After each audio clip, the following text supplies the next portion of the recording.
Hey guys, Isabel here. Welcome back to Reelden. So if you're like me, you have not been able to stop thinking about the Ahsoka trailer and just the general excitement for the show coming out in August. I, for one, have been watching that trailer over and over and over again, and there are a few things I've noticed. Now I could talk about Ahsoka Tano all day long. I did my reaction video to the trailer, this series update based on the Star Wars Celebration panel information, as well as a dyad discussion about the trailer, but today I figured I would do a breakdown to sort of expand on what some of those hidden meanings depict. I will say though, if you do want some background on this information, I would definitely recommend watching the Clone Wars as well as Rebels. There's a lot of continuations of those storylines, and I think you might honestly be a little bit confused if you didn't watch them. So just jumping right on into the trailer, we start off seeing Ahsoka walking through some ruins. Ahead of her is an unidentifiable statue for now. Now we know the Jedis of the past used to erect massive statues, like we see on Jedha in Rogue One.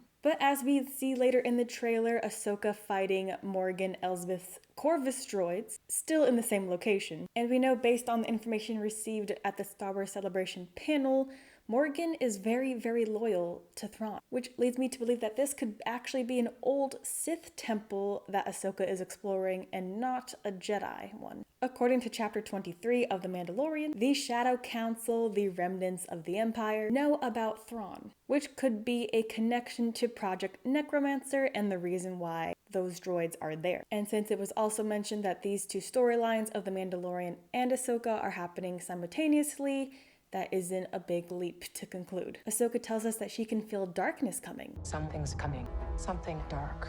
Which we can take to mean Thrawn and whatever consequence his return will put in motion, and everything that falls below him. For example, the two Dark Force users, who according to the Star Wars Celebration panel work under Morgan Elsbeth, who then works under Thrawn. It's all one big circle. The Lucasfilm logo shines red instead of the usual green, a hint that the darker side of the Force may play a prominent role, which has me personally excited. I always love exploring the more chaotically unhinged, the more morally gray areas of Star Wars. Next, we see Sabine Wren with longer hair. She usually always had a smaller pixie cut.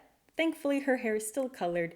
Wouldn't be Sabine without all those bright colors. But in the past, Sabine was a weapons specialist for the Empire before defecting. She's kneeling in front of her Mandalorian helmet, and now also announced at Star Wars Celebration was a future movie that was going to connect all of the wider Mandalorian verse. So hopefully, Sabine's ancestry, although depicted in Rebels, will come a bit more into play in this show, and then again connect to the greater storyline. And we see a Loth cat, which I need, please someone get me one. But Loth cats are from Ezra's home world planet, Lothal. A new character takes over the voiceover, talking about new beginnings. This is a new beginning. For some, war. For others, power. This is Balon's skull with the possible apprentice of Shin Hati. And we can make the apprentice connection with the Padawan braid she seems to sport later in the trailer. Now, I am a mythology nerd, so you know when I heard the names Skull and Hati, I had to do a quick deep dive. Skull and Hati are wolves from Norse mythology. Skull, the one who mocks or treachery, and Hati, the one who hates, are the names of two Jotnar, or giants, presented in the ancient myths. They are the sons of Fenrir, constantly chasing Sol and Mani, or the sun and the moon. They'll inevitably eat the two gods, which starts Ragnarok, or the end of the world. The giants act as true savage animals and embody the destructive universal forces. They only seek to bring chaos and massive destruction to the world. Their only redeeming quality is that they love their family. In fact, it was the incarnations of their family that motivated them to bring Ragnarok. Now, could Dave have only picked the names because he is obsessed with wolves? Maybe, but I do think it's something to think about. Also, the sun and the moon could reference the son and the daughter of Mortis in Jedi mythology. We get this arc in the Clone Wars and then again later explore it in Rebels. And we get a new look at Hera Syndulla, Captain of the Ghost, although here we can see her flying the Phantom, which is a smaller detachment from the Ghost. And we see Chopper, the chaotic droid from Rebels, who will be continuing his characterization of basically hating all other droids and just being one massive distraction for everybody else. We then see Shin storming in, doing some damage. And again, we see the braid peeking over her shoulder. Now, Sith don't usually follow the old Jedi tradition of an apprentice having a braid, so perhaps this dynamic between Baylan and Shin are something entirely different. Their sabers are also not completely red. It lacks the white core typically associated with a corrupted kyber crystal. So perhaps they were not able to completely bleed their rage into the crystal, and therefore it is not completely red, because it definitely looks a little bit more orange. Now, in the legends,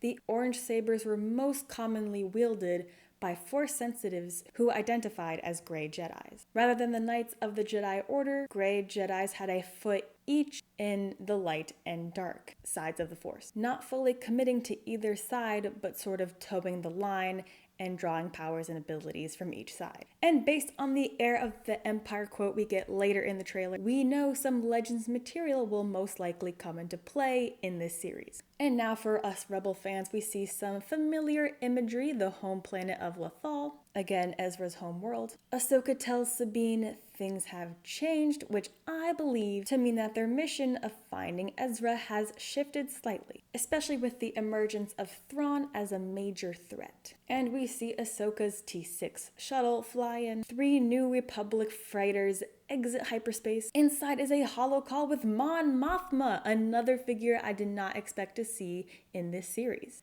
Now remember though, The Mandalorian is showing us the possible beginning of the New Order. So if whispers of the Empire's return have spread throughout the galaxy, you know Mon Mothma's gonna be there. She's gonna know about it. She's gonna do everything she can to stop it. And here we get the Heir to the Empire quote, and honestly, I always scream when I hear it. I started hearing whispers about Thrawn's return as heir to the Empire. We get a back shot of Thrawn, who will be played by Lars Mikkelsen, returning from the voice of Thrawn in Rebels. Now, Thrawn was introduced in the original Thrawn trilogy written by Timothy Zahn. Those trilogies were honestly the first Star Wars books I ever owned and read, so it has a very special place in my heart. The first book is actually titled Heir to the Empire, and my friend and I did do a quick little breakdown on what happens in the book and what we think could be pulled from there into the series, so check that out if you'd like. But I am hoping for a recanonization of certain parts of the story and other Legends materials, because Thrawn is annoyingly brilliant in there. He is able to ascertain his enemy's next move based on their species or their own personal artwork, only by their artwork. And of course there are other factors that he can pull from, but that part always just kind of blew my mind. He can look at a painting,